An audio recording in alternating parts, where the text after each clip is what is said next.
Borge naiz. Ni Claudia naiz eta gaur Lagraneko informazio azalduko dizuet. Lagraneko probintzia Araba da, hegoaldean dago. Lagraneko udala Lagranen dago. Herri handiena dago. Beste bi herriak Pipagon eta Villaverde dira. Guztira 3 herri dira. Biztanleko portua. 3 herriak batera 175 biztanle ditu. Lagran bakarrik 110 biztanle ditu.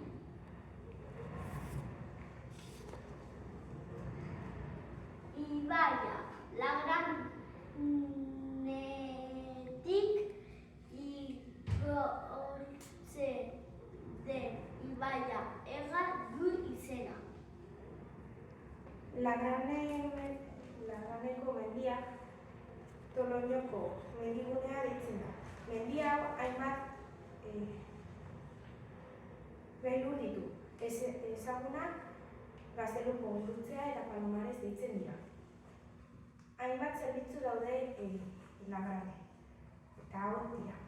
Bi taberna, frontoia polideportiboa, medikua, adinekoentzako eguneko zentro, parkea eta Arrainaren ibilbidearen museoa eta bi parke tabernen. Hemen hor ondoan eginak diren ekintzak hauek dira.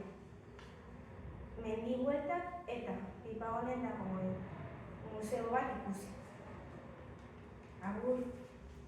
Agur, ez da gustatzea. Etorri Lagran.